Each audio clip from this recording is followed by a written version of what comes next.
malalim kong magmahal. Hindi tumatalikod sa krusada ng kapayapaan. Sa aking mga magulang, ako ay magalang. Sa kanila'y aking natutunan, dangal at katapatan. Kahit labi ko ay may ngiti, kahit tinig ko ay may lambing, ang katapangan ko ay kinilala ng buong mundo. Pilipino ako, Pilipino tayo, di mo mapibili, baka lang panindigan. Pilipino ako, Pilipino tayo, yan yung kampi ng apoy, para'y magtanggol, inang bayan. Pilipino ako, may ibang lakas, Diyos Ama ang kinakapitan. Pilipino ako, aking isisigaw. Pilipino ako, Pilipino tayo, Pilipino tayo. Ako ay Pilipino, mata ko'y laging gising, hindi tumatahimik pag may dumaraing. Sa mga kupling panganib, ako ay hahadlang. Kabutihan ng bayan, handang ipaglaban. Nasusugatan ay tumitindi ang tapang, di sumusuko, laging bumabangon muli.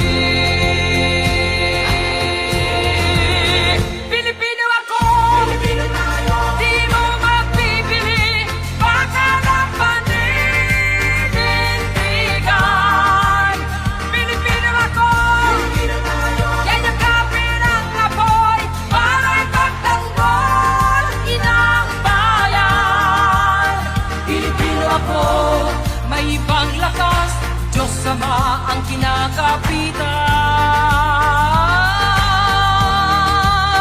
Pilipino ako, aking isisigaw. Pilipino ako, Pilipino tayo, di mo mapipili, baka lang panindigan. Pilipino ako, Pilipino tayo, yan ang kape ng apoy, para'y pagtanggol, inang bayan. Pilipino ako, may ibang lakas, Diyos Ama ang kinakapitan.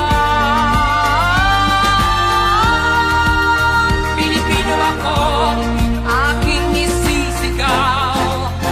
Pilipino ako, Pilipino, Pilipino, Pilipino, Pilipino. Pilipino ako, Pilipino tayo. Let us give a hand of applause to our beloved director, Honorable Imelda A. Papik. Give us a message.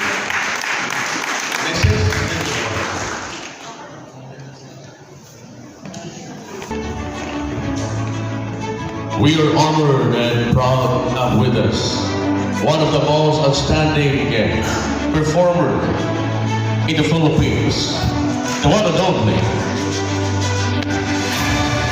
our Queen, Madam Imelda Papik. Can we give a hand of applause?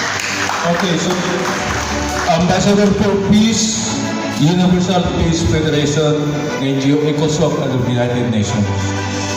The Universal Peace Federation acknowledges as Ambassador for Peace those individuals whose lives exemplify the ideal of living for the sake of others and who dedicate themselves to practice which promote universal moral values, strong family life, interreligious cooperation, international harmony, renewal of the United Nations, a responsible public media, and the establishment of a culture of peace.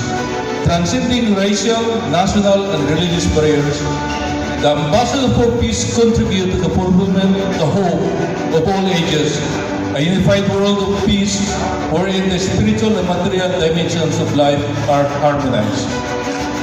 The Universal Peace Federation is proud to hereby recognize an ambassador for peace, Honorable Imelda Arcelia Papin, December 10, 2025, signed for long time signed already by Reverend Dr. Sun Myung Moon, founder, and Dr. Hak Jahan Moon, co-founder.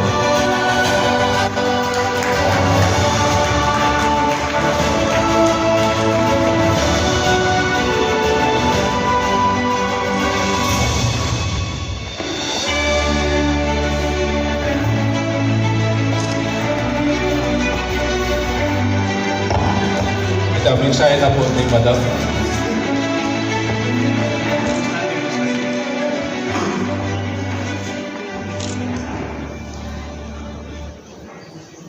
Thank you for this honor as Ambassador for Peace. I am truly humbled.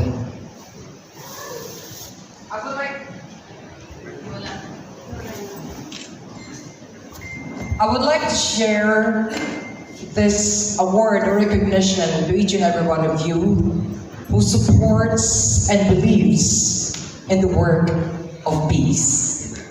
Maraming salamat po sa inyong lahat. Let us continue in promoting understanding, kindness, and unity in every way we can. And let us also build more peaceful community together. Maraming salamat po sa inyong lahat. Ang ganda naman ito. Ito pong bilang Ambassador for Peace ay isa pong katuparan sa buhay ko.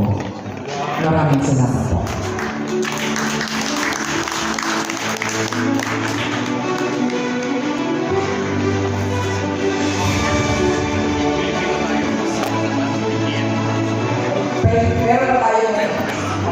Meron po akong, I came up with a, walang galang na po sa ating Bishop.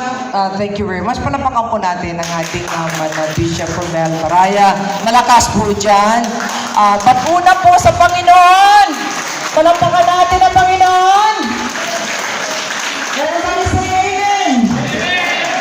At syempre po, Bishop Venus, maraming salamat po. Ang ating mga magigiting na mga honorable guest speakers, palakpakan po natin silang lahat. Hindi ko na po isa-isahin.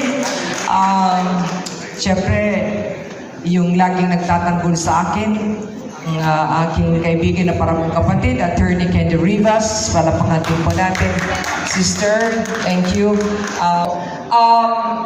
Yung 50 years na po ako in show business na sinuportahan po ninyong lahat. At ito po ay regalo ko sa Diyos, sa bayan at sa tao. Kung naroon po kayo nung launching last Monday, sino po ang naroon nung Monday? Wow, thank you very much po. And punong-puno tayo, we only notified our friends to attend the grand launching of this beautiful song.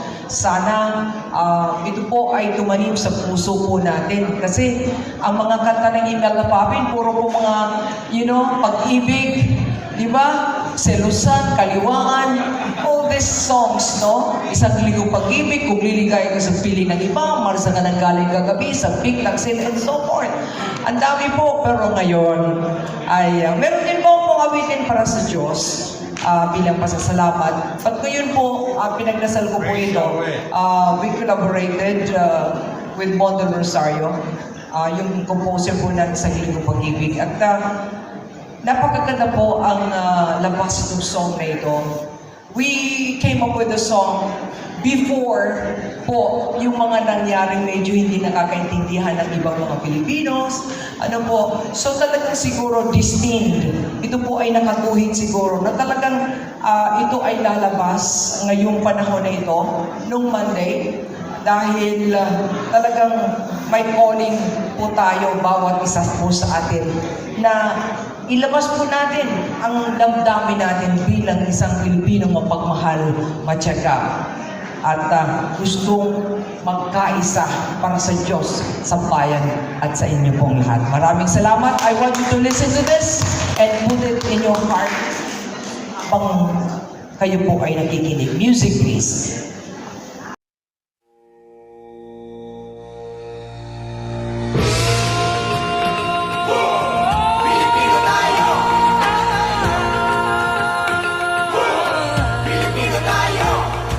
Ako ay Pilipino, malalim kong magmahal. Hindi tumatalikod sa krusada ng kapayapaan.